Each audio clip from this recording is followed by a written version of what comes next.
Wow, what a day, what a day, what a day. Yeah, today we're in the presence of a phenomenal woman, a super athlete. We've done it all, traveled all over the world to make us proud. How are you, Michelle? Such a huge introduction. You leave me humble and a little bit emotional. I'm very well. I'm back in South Africa. The sun is shining and there's no WIND today. So life is good. Life is Life is good. good. Thank you. You know, just talk to us about Michelle. Before Michelle became famous, just go back in time, you know, how you grew up with. Did you ever imagine that you would be such a world champion? I grew up in the Transkei. I was born in Mthatha. I'm indigenous to the Eastern Cape. Molo sisi. Molo baba. Kunjani namhlanje? Ndiphilile, ndiphilile. Kulungile ke. I had amazing parents and my father raised me to dream big. Wow. And never be afraid. And I played rugby in primary school because I wanted to and he said I could. So that's how I grew up. No limits. The bigger the dream, the bigger the challenge, the more excited I was. And I had a younger brother and an older brother, so I had to fight for every piece of chocolate, meat, toy in the house. I learned to become very fast running away from them. But I grew up on a farm, not knowing the difference between black and white, growing up happy, healthy. Eating umngqusho. Umngqusho, mpokotho. Umphokoqo. I ate well. The chicken that was running around on Sunday was on the plate by Sunday night. I'd help them cut the neck off. So I grew up. I wish every child could grow up the way I grew up, not believing in limitations. Free range. I'm free range. I'm definitely free range. It scares a lot of people, but I like that. The new version, Michelle, free range 0.2. I love that. Thank you. So that's how I grew up. Then moved to East London, went to school, Cambridge High School. Had great teachers that influenced my life greatly. Wow. I played SA Schools hockey. I ran under legendary Mr. Chris Zola, who also made me believe in joy and fun and laughter and chasing big dreams. And then I came to the University of Port Elizabeth because of Lynn Slowgrove, great hockey player. I was also Springbok hockey player. Wow. And thank you. And Sloves believed in me, and she made me run hard, and she punished me when I was naughty, and taught me about discipline and also chasing big dreams. And then my career started I was HR manager for the EPOL Premier Group, and then started my own business with my dad, Robot Security, which my brothers now have. And in 2008, I had a near-death experience. Wow. I went in for a simple procedure and crossed over and came back. And 2007, and that's when my Ironman journey started. I couldn't swim. I'm from the Transkei. We don't swim. You don't swim. We don't swim. Yeah. We can run, baby. We don't swim. Unless you come from Port St. John's. Port St. John's, but then there's a great white you've got to be worried of. So, yes, we grew up in Plonyana, hole in the wall, lots of fishing, lots of crayfish, lots of mussels, cockles. Yeah. That's how I grew up. And I was watching TV the one night, and I heard this and it was all dark, and you just saw these luminescent sticks, and here was this double amputee doing a thing called an Ironman. What is an Ironman? What is this? What is this these people doing in the dark? Yes. And why is it called Ironman? why is it called Ironman? And then Paul Wolf brought Ironman to South Africa. And I used to cheer and scream for the first 5 or 6 years. They came past my house. And then after my near-death experience, my partner, Chris, who's now my husband, said, "You're going to do Ironman." I said, "But I can't swim." He says, "You are going to do..." That's your handicap. That's my handicap. It's still my handicap, but it's my secret weapon. So I went for swimming lessons, and they were a failure. I got out the pool. I said, "This is not going to work." And he sent me back, and the rest is history. I've always wanted to be an Olympian, but South Africa was so deep in apartheid, it wasn't possible. I've always worked hard. I've got a high work ethic. I have loads of enthusiasm. I'm super disciplined. I'm super consistent. And I'm very fierce. Fierce. I'm very fierce. And phenomenal. I'm fierce. That's me in a nutshell. That's my last 57 years of my life. But I believe in why, and I believe in purpose. And most things I do have a very big why. And I'm the same person I was when I wasn't winning. But the minute you win, you have a platform. You know that. Yes, And people want to listen to your voice. they do. And I believe we have a huge responsibility to make change for people who don't have that chance we have had. Absolutely. You know, earlier on you spoke about you growing up on the farm. You know, it's the wild. You know, you're doing things on a free, organic way. You do things nicely, you're spacious and everything else. And then there you are, you know, your brother's influence in all of this, you know. I believe you're Mark Wood is your brother. Mark Wood is my brother, yes. And also a phenomenal rugby player. And also the de Koonings. My mom's a de Kooning, so you know the de Koonings. The Konings, I know them very well. Yeah, that's my other. I'm half Wood, half de Kooning. So Yes. I've come from royalty in sport, and I've grown up watching people achieve and being disciplined. And my brother was exceptionally disciplined, and I mean, I'd have run very fast to get away from him when I irritated him. So I developed my speed endurance from a very young age. I hope you didn't mess him up. He could never catch me. He can't catch you. No, he still can't. Transkei those days was wonderful and Paradise. and it was a paradise. It was a had paradise. everything. Everything. You know, it had everything that you could dream of. You can't dream of more. So when the race that I love the most, KONA, which has changed my life, when I go there, it reminds me of the Transkei.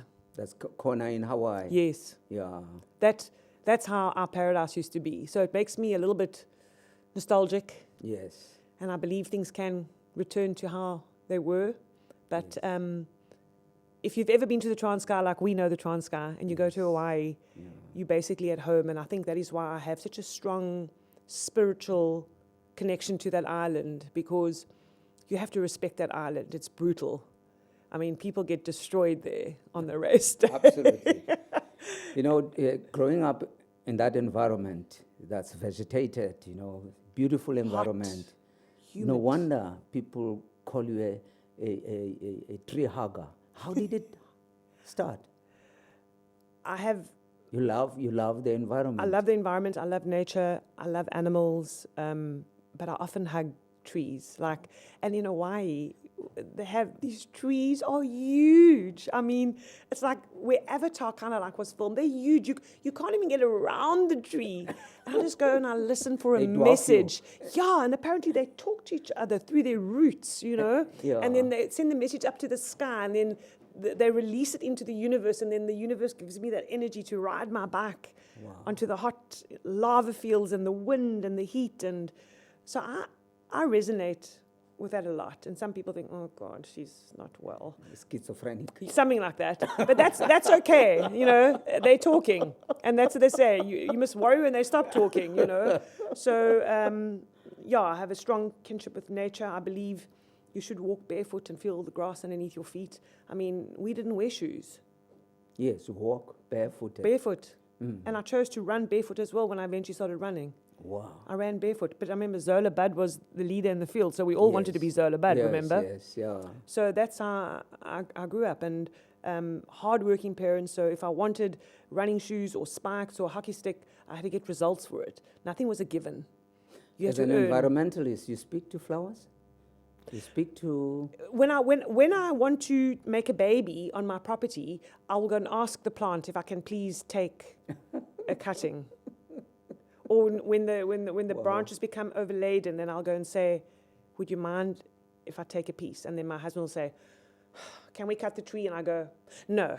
Or yes. So I do. I ask them how they're feeling. And as I'm getting older, Zola, I'm even more emotional and more connected. Yes. And sort of a sentimental journey. Sentimental journey. And I find humans are gluttonous. You know, we've... Yes. Just gather, everything, gather. monopolistic. Yes, Yeah. yes.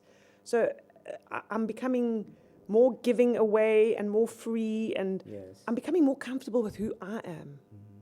And I think, why does it take us so long? Yes. Why does it take us so long?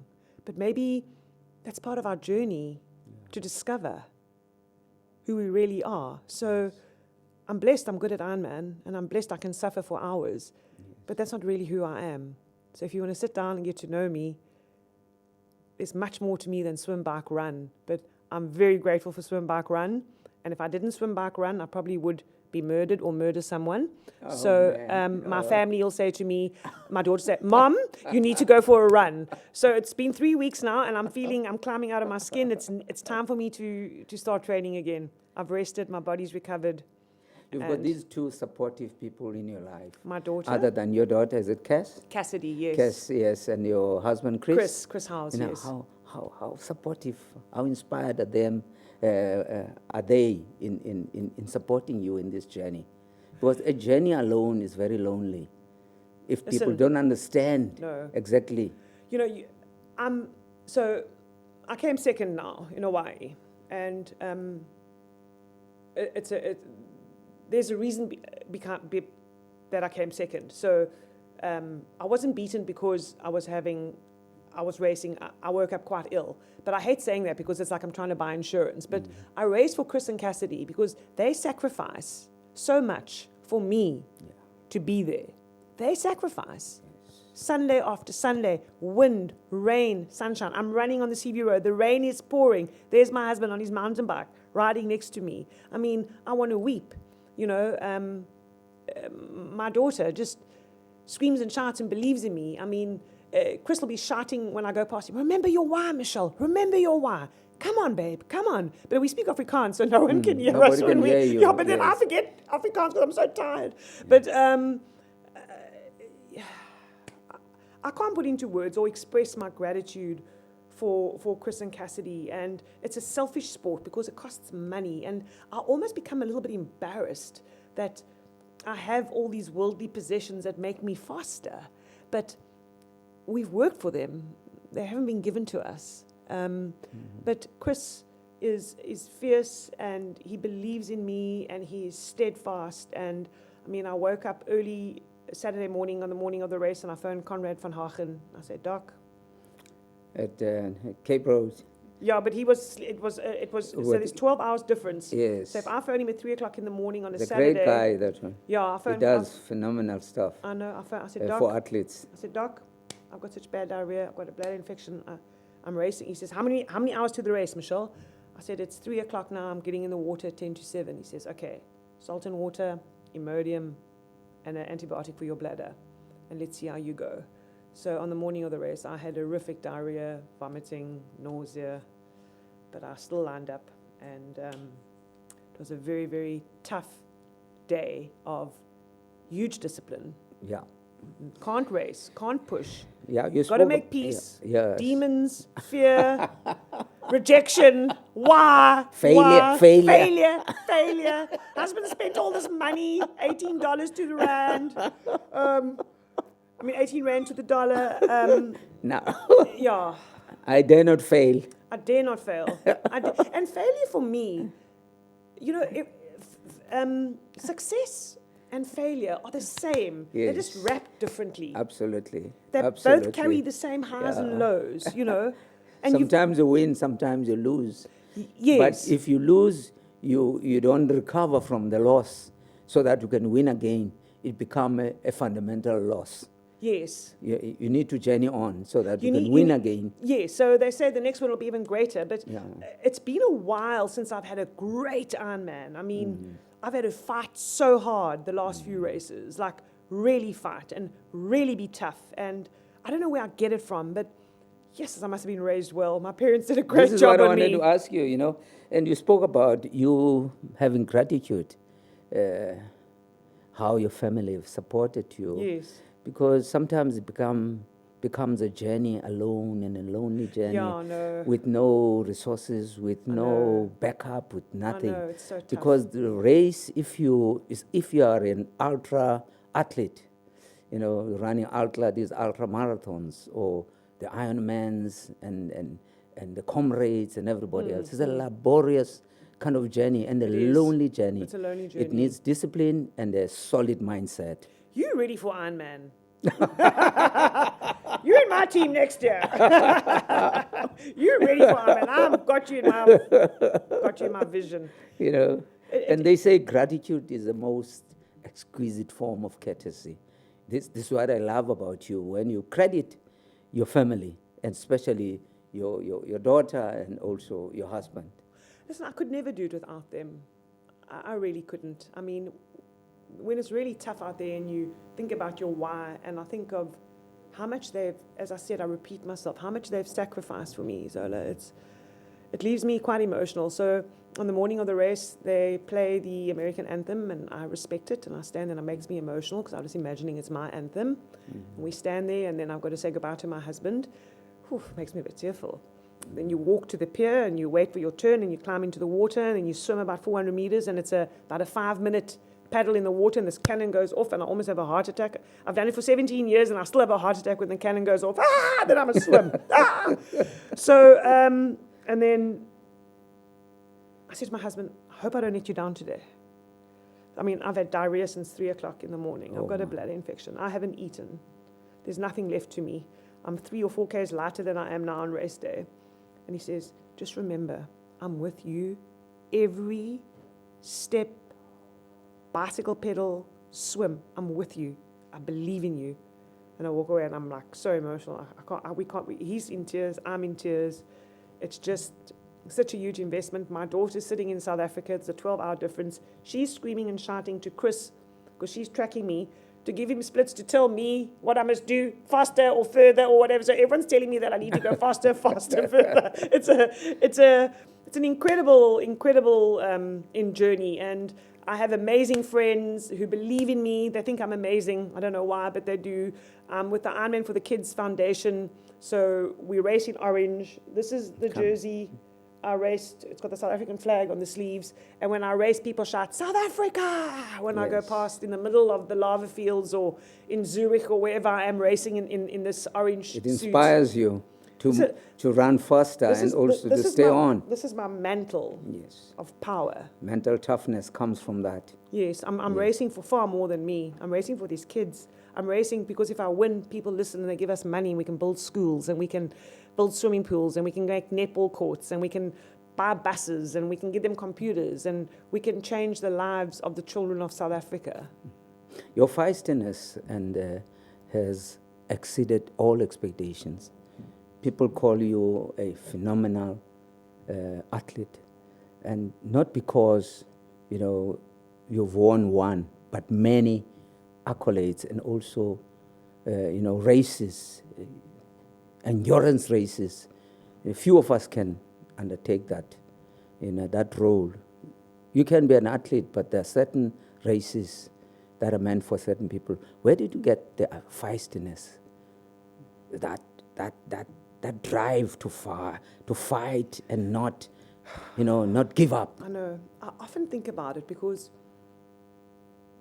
that part of the race is the race that scares me the most. Not the physical side. Anyone can do that. We all train the same. Mental. There are only so many hours in the day which you can swim, bike, and run. I think it's the fact that I have got that absolute razor focus that comes and it becomes quiet. It's almost a quiet space. And I can just go and go and go until I fall over. And I don't know why, but it definitely must be the way I was raised, running around wild and free range, being told that I can do anything I want to. There was never no. I mean, I can be naughty. No, don't be naughty, Don't be cheeky. Be respectful. But I want to do this. Okay. And you know what? My husband's exactly the same. Babe, I want to race. He goes, okay. I said, I want to cycle. Okay. I want to run world champs next year. Okay. There's never a no. We find a way.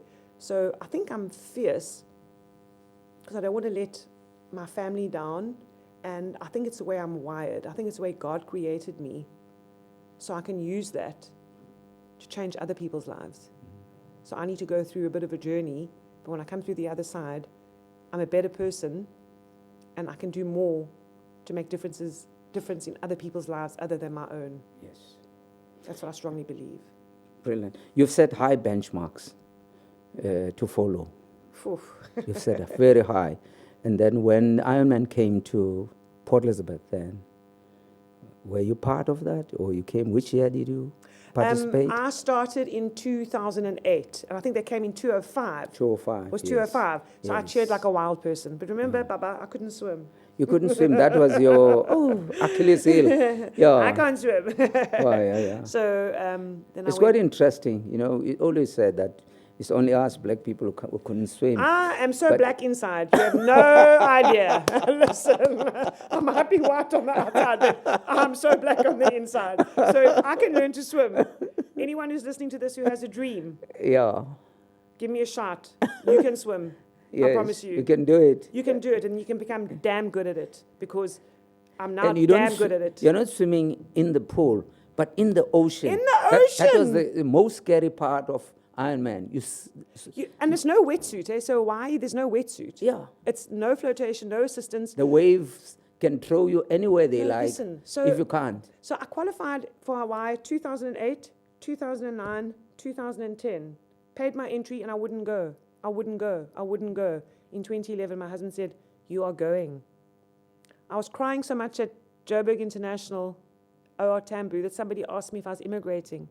I said, "No, I'm going to Hawaii to do an Ironman." I cried and And I'm coming back to my country. I cried like I was leaving. Yeah. And I landed there, and it was a love affair. And it's been since 2011 to 2025. I try and go back every second or third year. It's horrifically expensive. But that's, as I said, I have a great connection to that island. It's very, very, Yes. it resonates with me. I love, people say, "Is it hot?" And I go, "What heat?" So I don't even feel the heat. You're one of three females, I put it that way, instead of say women. One of three women, females who have won the world championship twice in 1 year. Was it 2020? 2018, I think. So we had the World Champs in Port Elizabeth. Yes, Yeah, I want you to talk to us about that. So Because when Ironman is here, and everybody is supporting South Africans, sometimes people don't know that, and you hear all this international flavor in the team. I know, they forget about us. They forget about us. I know. And I then know, there you were, I know. one of those main ingredients. I think only Daniela Rife and I maybe have won a full and a half in the same year. And I think it's myself, Daniela, I'm trying to think maybe, I don't even think Lucy Charles has. So, there was a great opportunity, World Champs coming to South Africa, Port Elizabeth, our hometown. I don't normally race a 70.3. I don't know why. I choose to lean to the Ironman distance, even though I come from a speedy background. And so I thought, well, I've qualified, it's in South Africa, it's 5 weeks before Hawaii, why not? And then, I don't know if you remember Colleen, she's now Colleen de Rook. She was a South African. Yes. Colleen, she used to run. Remember, she went across to Yes. become an Olympian. She Olympian. represented America. Yes. So she was one of my heroes. Wow. And she left South Africa, her and her husband. They both were at UPE in the good old days. Yes. And she was the reigning world champion. And the great thing for me, Zola, which gives me such quiet joy and vindication of being a proud South African, is I may not have been able to race them at the Olympics, but damn, I'm smashing them now. Gotcha! That's chasing shadows. Yes. Yeah. So she was like the reigning multiple world champion. No one could beat her. Her husband said I wasn't even worthy of thinking about, blah, blah, blah, blah. And started the race. Had a very bad lead up to the race. I developed an infection in my colon. And by the Monday, Conrad said, "You're not racing." He did blood test on Friday. He phoned me. He says, "You can race." I said, "How hard?" He says, "Go until you die. I'll be at the finish." Yeah. So started the race, wasn't having a great day, really suffering, got onto the run, and Chris is begging me to run faster, and I'm going, I've never been so broken in my whole entire life. And it was about 4 kilometers from the finish. I just come down Admiralty, turning onto the beachfront, and I'm heading for home. And people are running on the road telling me, "Michelle, 3 minutes, 3 minutes." And I'm like, "I've got to run. I've got 2 minutes, 2 minutes, 30 seconds, 20 seconds. And I go past my husband. He says, "I'm so proud of you. You're 10 seconds behind. You have fought so hard. It's the best you've ever fought in your life. And I finished the race and I can't even breathe and I'm broken and I'm shattered. And then people are all running towards me saying, you won. I said, no, I didn't. Colleen's still on the field, because we had a staggered start. So we all finished in Yeah. Anyhow, I won by like 8 seconds. I passed It was big. Yeah. 8 seconds. 8 seconds. Is a win is a win. Oh. I was like hanging on the fence. I said, I'm not going to KONA. This was too hard. I've got to do double this distance. Cramping and all that stuff. No, listen. And then I won. I think I was the only South African that won that day. Yes. And I realized, okay, I'm worthy. Yes. I can now take on those girls. I don't have to be afraid. I don't have to be scared. And a week later, I hopped on a plane. I flew to Hawaii. And I broke the course record. And I won another world title. Like, unbelievable. Couldn't believe it. You're talking about Hawaii. When I look at these beautiful trophies you have here, and then they are more or less, a testimony that you are indeed an achiever, and you have exceeded all expectations, and you have made us proud in so many ways. And let's start with this. I want you to explain each and every one of them. This medal. That is a coin. So when you win a world title, it's very American. Okay, remember we're in the land of America. So the Super Bowl, they get a ring if you win the Super Bowl. Yes, they give a ring. Yes. So this is a coin. So that's the World Championship coin. So everyone who wins a world title gets a coin. So those are one of my coins that I've won, which I'd like to give to you people to put up somewhere to motivate and inspire. Don't talk about it. Because once you say it's a coin, it's a priceless item, somebody will tiptoe and come and take it away from me. Let's not talk about it. Yeah. So that coin, that's what you race for. But the ultimate thing in Hawaiian tradition is these wooden bowls. Let's talk about them before we come to the necklace. Okay. And let's start with this one. This is the Mecca bowl. So so nice. It reminds me of my grandmother. there we go. Yes. There we go. And this is handmade in KONA, Hawaii. This is then a natural tree, an indigenous tree in KONA. Yes. And it's the most sacred possession in a Hawaiian household is the water bowl. Water bowl, yeah. Because without water, Wow. there's no life. We're finished. We finished. So this is, I think, my first one I won. This is my World Championship one. Look, it's big. It's number 1. Yes. Highball, that one's number 2. It's much smaller. Yes. Carries less water. But Can you hold it when you won it?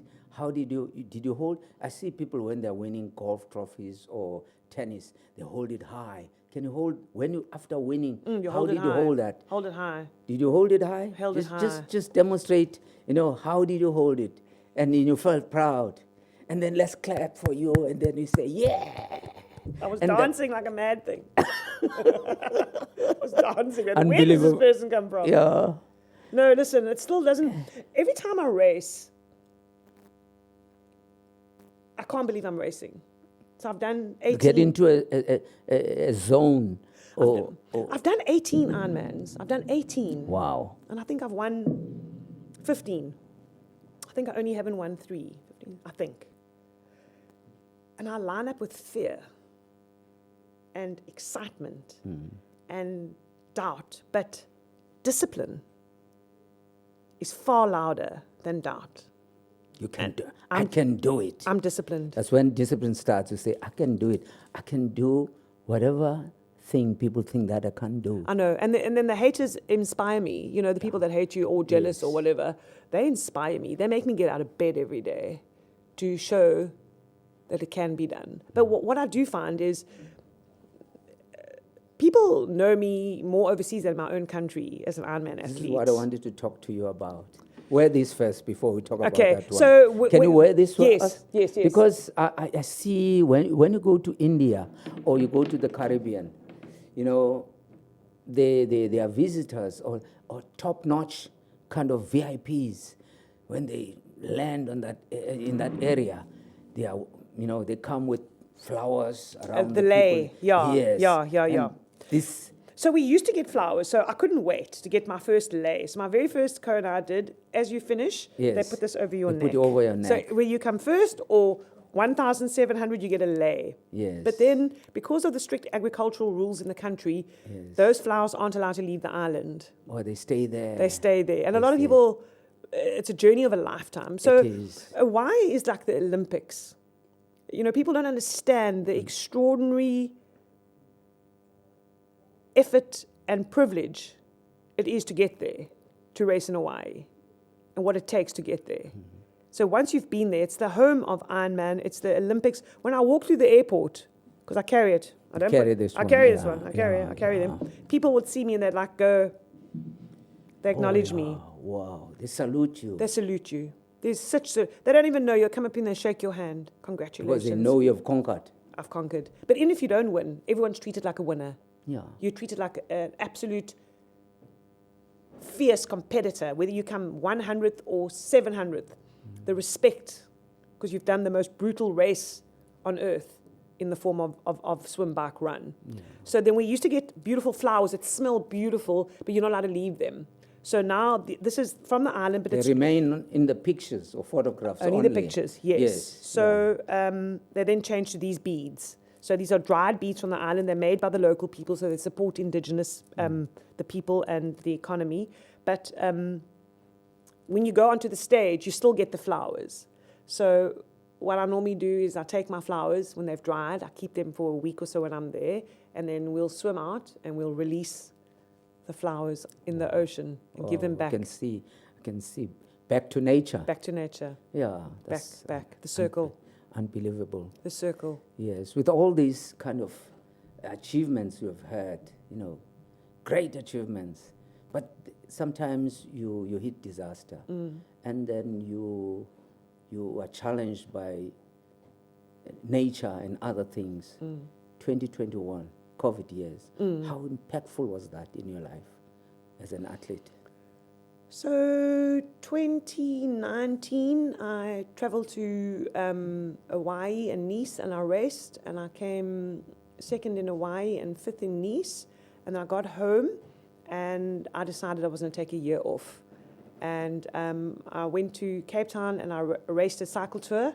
I raced a 5-day cycle tour. It was amazing. Like the first week of March, we had so much fun, no pressure, and then I got home on about the 7th, and I think about 2 or 3 days later, or 2 weeks later, COVID came. So I'm adaptable. I'm not going to break because things change. I was very scared of the disease, I won't lie, and I am OCD with germs. Airborne. Yes, I'm OCD with germs at the best of times, so you can only imagine how I was. But it didn't make me fearful of not being able to do what I do ever again. It gave me more gratitude for lining up again. So the first time I raced after COVID, I was a little bit scared. I had a lot of fear. I didn't really want anyone close to me either. Because everything was so quiet. Very quiet. Everything stopped. It stopped. It was very quiet, and and you can look at the atmosphere. It's so ominous, as if the sky is going to fall on your head. It was very ominous. It was very heavy and dark. But we live in Sardinia Bay, so we have space. We are privileged. We are blessed. Yes. I could ride my bike. I could run easily on my property. So from that point of view, it wasn't a huge confining thing, but it definitely it made me fearful, and I don't really like being fearful. Yes. And it made you sad, and events weren't supported when we started again, and they still haven't come right in South Africa. It's not back to where it used to be. No, we'll come back to that. And I'm excited for that. And I would like to encourage people to do things that are different and to participate in events and run the 10Ks and run the 21Ks and do the Ironmans and do the half Ironmans and do the 5150s, because you never know when it's going to be taken away from you. And once you've done it, I mean, it's crazy. Everyone cheers for you, It's amazing. It's an emotional, beautiful day. So the COVID time made me quite fearful. But I was able still to train hard. I put in so many hours and hours on my indoor trainer. I ran. I just couldn't swim. But luckily, I couldn't swim. But I know the swimming part. Yeah. So You always pause when you come to swimming.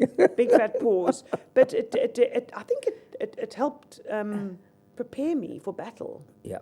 I think it taught me to be very much quieter, peace, like a lot more peace and an inner quietness, which I love that place. Yeah. I like that quiet peace. Yeah. I like that when I go there.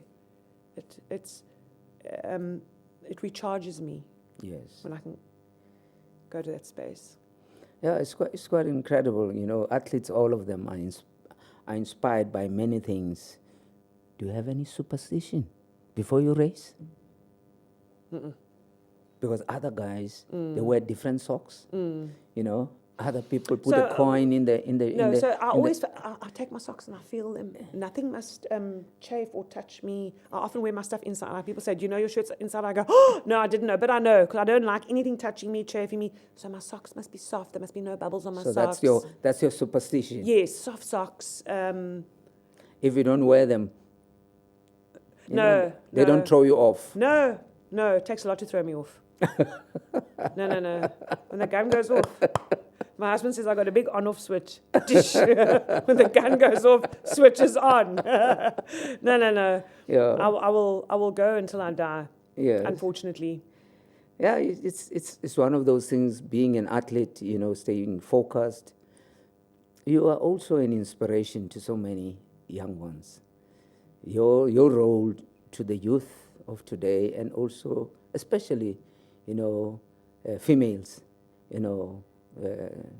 Would call them females, or I'm happy with that.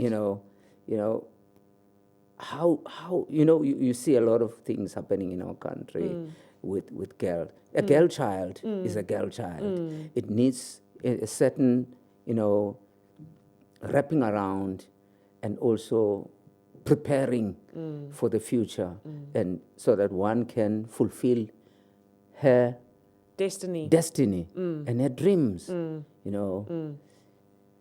you done that? I've got quite a few girl childs. The world doesn't know that I look after. They know who they are. My husband doesn't even know. Yeah, no, we can spill the beans here. Ooh, he's going to kill me. Can spill the beans here. So, I'll give you an example. There's this young girl. I saw it. I train at the NMMU track on a Wednesday morning. I'm going to do my speed sessions there.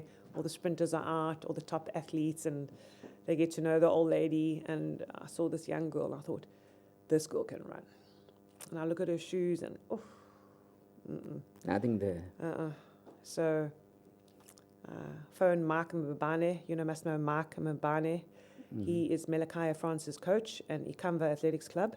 Okay. I'm very involved with Ikamva. Yes. My husband's business sponsors them, so they can eat. I met them in lockdown. They had no food. During 2021, 2020, I met him. I didn't know him. I met him on social media. I said, send me your banking details. He says, who's this white woman asking me for my banking details? So he sent banking details. I sent money. Yeah. The rest is history. Yes. One of the strongest clubs in South Africa. Only club from KwaZulu. Amazing guys, changing their lives, breaking barriers, breaking records, winning races, being inspiring the younger generation. Anyhow, so I go to this young girl. I said, what's your size? She tells me her size. I phone Mike. He organised me a pair of shoes, good price. Next week I meet her at the club and I give her these Nike Air, whatever, running shoes. And she can't believe it. Who are you?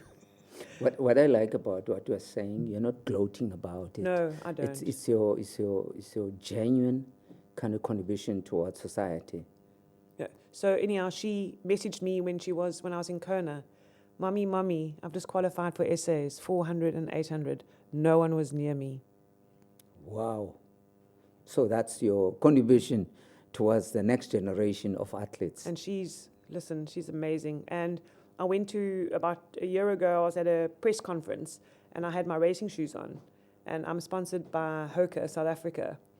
And they're brand new. And I see this girl there and she's a better runner than me, much younger and better. I took my shoes off my feet and I gave them to her. And I walked out of the press briefing barefoot. Wow. And I'll take my shoes off often the guys laugh at me. I say, what size are you? Yeah, take my shoes. And I give them my shoes because they're better than me. I mean, these people can run. I mean, I love watching them run.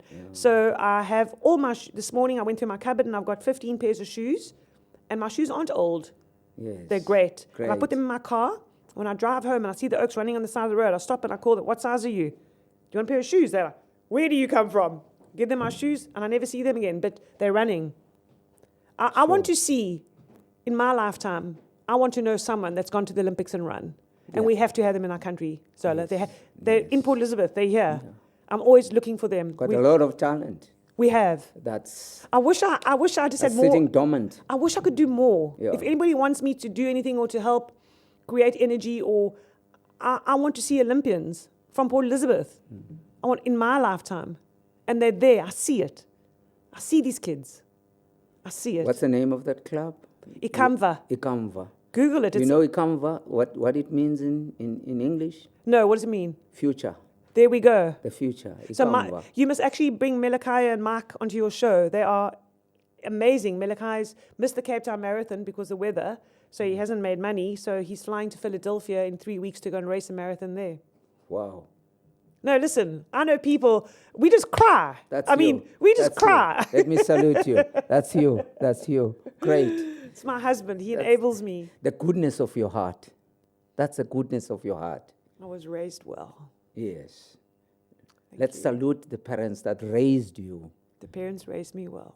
very well. They may not see us. They are No. up yonder watching us, saying that there's my daughter doing goodness to society. Thank you. Sometimes you think about them, how we wish they were still alive. I know. I still phone my dad on his cell phone just to hear his voice note. May his soul rest in peace. Thank you. There are also people, you're talking about Ikamva, you're talking about your contribution to our society. You do it under the table, do it quietly and sincerely. It's something that comes from the heart. You don't want anyone, No. it's because you are good first and you've managed to uncover your own potential. I know.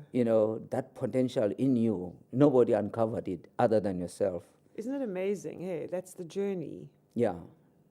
That's what I've loved, is been given the opportunity to discover who I am, because I have an amazing husband who allows me to be me. Yes. I mean, you can't ask for more. I can't ask for more. Brilliant. And then you come to society. You know our society, how it's like. And, a spark like you, that's so inspiring people. But it's not amplified. Mm-mm. It's not amplified. You don't see it in any television show. Mm-mm. You don't see any profile about her. And in the front page of the newspaper, you don't see her. Mm-mm. But look who you are. You are a legend. Thank you. Can I call you a legend? Whew. I think you're the legend, but anyhow, thank you. You're a trailblazer. You've changed the way people see things in South Africa. Oh, no, thank you. I'm You know? humbled. I'm humbled. No, I know I'm about humbled. you. I knew straight away when Olga told I'm me about you. I humbled. thought, I'm so excited. My dad would be so excited. So, thank you for those big words. And, so I came second. And no one's interested in second. No press, Nothing. nothing. Second's just not good enough. The swing must come second. I love second, because second inspires us to work a bit harder for the next first. Yes. I don't want second. I don't like that number at all. You need to know. You're a winner. It doesn't define me though. Yes. But on my worst day possible, I can still come second against the best in the world. I came 240th, I think, out of 1,700 athletes. Sure. I train in winter. I go across there, and no one wants to know about second. They don't want to know about your journey. They don't want to know about your story. They don't want to know about real life. Coming second is a far bigger story than coming first. Franklin Roosevelt's poem, which is my mantra, it's about being in the arena. If you're not in the arena, if you have not climbed into the arena, you have no right to judge me, my friend. If you don't have blood or dust on your brow or a tear in your heart, don't judge. Don't be happy because a champion stumbles. You haven't earned the right Yes. to criticize unless you have climbed into the arena. It's brilliant. It's brilliant. I'm in the arena every day of my life. And when I Yes. stumble, That's what stimulates you. I'm stimulated by stumbling. That's what stimulates, inspires you on a daily basis. Yes. That's why you've become so benevolent to other people. You know what is happening. You know to give and not to get the opportunity. Thank you. Yeah. It's been an incredible ride. I can't believe what I've done. Can't believe it. I mean, my husband in 2023 built a swimming pool for Kailetu Children's Home in 29 days. Those kids have a 25-meter, 5-lane pool that the business community of Port Elizabeth came together and built at no cost to Kailetu. There are 35 boys off the streets who are looked after, and they are the future. And we have just built them a volleyball, through Ironman for the kids, volleyball courts as well. So there's another. I promise you, I could talk to you for hours. Yeah, no, welcome. You're welcome. About what we can do and how we can make changes and the things we do for kids. You're my guest. You know. I don't want to dominate the conversation. No, you're my guest. And these things are not spoken about. And these are the things that are a fuel or a petrol or a fertile platform for others to learn from. Yes. So that you can do good things. And we're not bad people. No, we just get caught up. We're so busy chasing. As I said, we're gluttonous, and we take a few steps back and you just open your vision. You can see what we can achieve. I mean, it takes a village. And I look at what Garth Wright was the founder of Ironman for the Kids. Yes. Garth started it 20 years ago. Scrum off, Springbok the Scrum number off. 9. I know him very well. Him I know well, him very well. Very well. Yes, a good man. Good man. So I'm a trustee of this foundation. And Garth and them are just incredible how we keep on raising money. We've raised, I think, 25 million in the last 5 years, just amongst ourselves. None of us take salaries. We're all passionate. We work hard. We believe. I think when people see us phoning them, they want to put down the phone because they know we want to ask them for something. Don't talk to them. They want money. Yeah. But no one can resist Garth Wright. No, they can't. He speaks with authority and He does. And he's such a good man. When you look at the future, just take your binoculars and look far and wide, and look at the kids we have. And would you sum it up and say that, in truth and correct, they are like Mother Teresa put it so succinctly. She said, life is an opportunity. One should benefit from it. Do you think children will have that scope? Like you had, like you're having at the moment. What do they need? Resources? What do they need? Support? What do they need? Care? There's another writer, J.C. Matthews. He says, people don't care how much you know until they know how much you care. That's beautiful. That's powerful. Yeah. I said to you earlier on, I wish I could do more.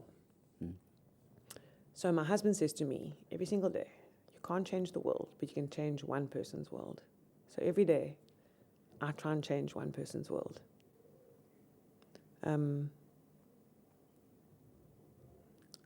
Until I stop breathing, I will fight for children to have opportunity. Regardless of the color. This is what I like about you. No color. I don't see color. I never grew up with color. Yes. I never grew up with color. Let's go back to Transkei. Go back to Transkei. So this color thing was a huge thing for me. Yes.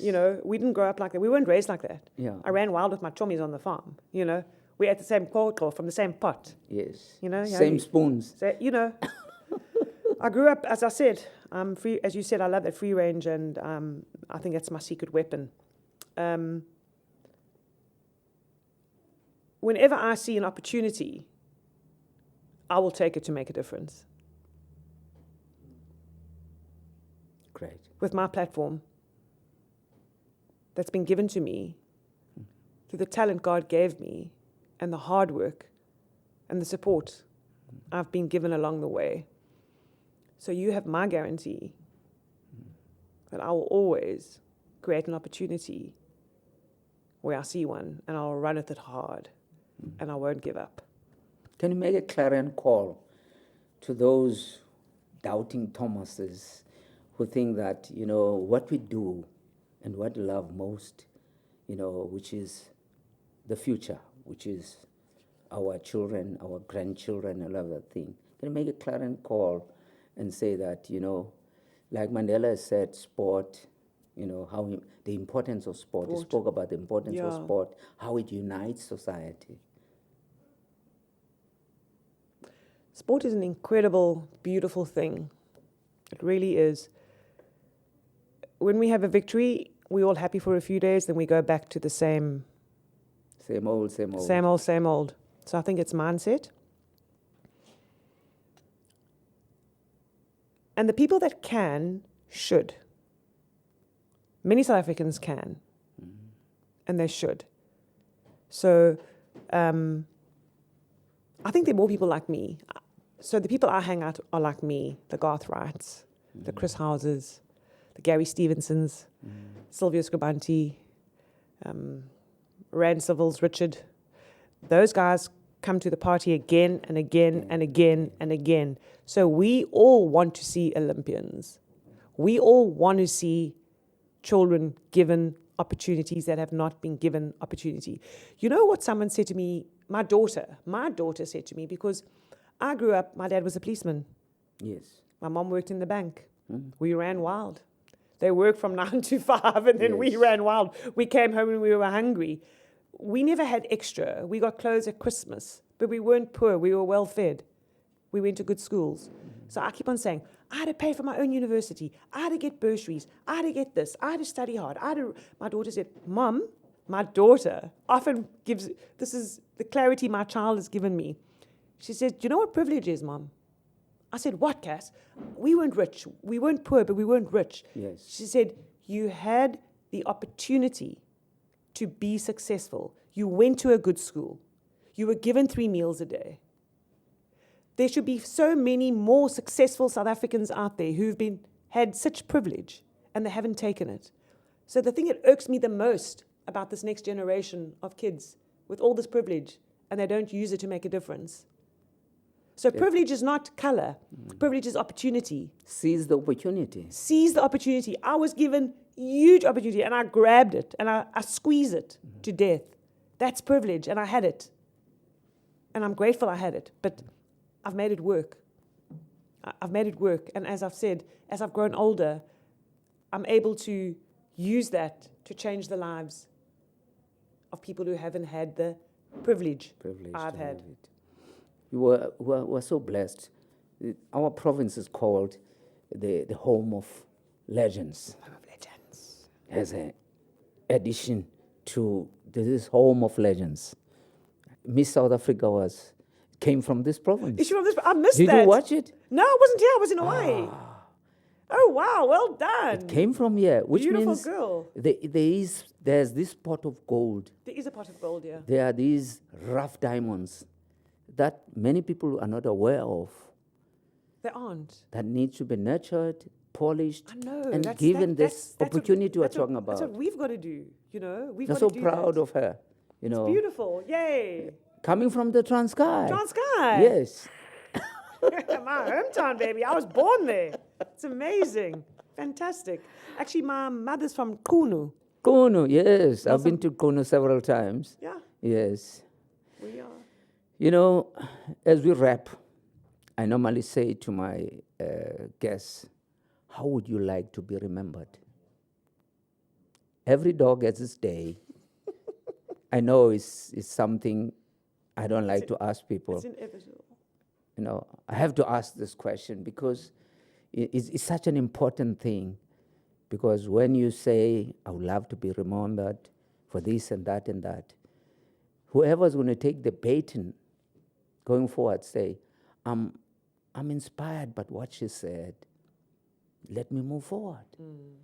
We're looking for people who, forward-moving people, Yes. not retrogressing people. No. We don't want acrimony. No. We just need to be inspired to go forward. I would like to be remembered as someone who was kind. That's it. That rule the world. From the Eastern Cape, baby. Michelle, Thank you. much obliged. Thank you very much. Thank you very much. Thank you for your Thank time. you. Thank you. What we normally do here, let me move these backwards. Where's There it is. Oh, we can't sign it. Yeah, can you go around and then sign this flag, South African flag? It's a very important item, you know. I'm going to go blue. You can go blue, yeah. Blue's water.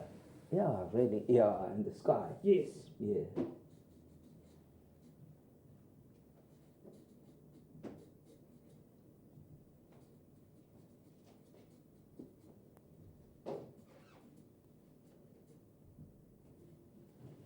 Thank you.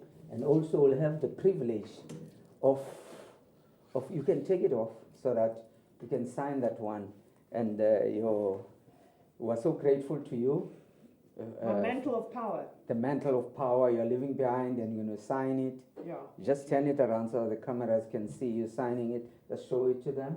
Here we go. And they're the children. Look. The children are They're the there, children. and this Yes, yes. South this Africa. top has won so many You races. can see it's faded from the sun. Absolutely running. I can see the water also. No, you can't swim.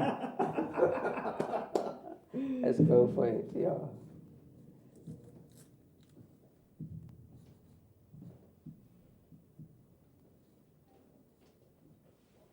Thank you, Michelle.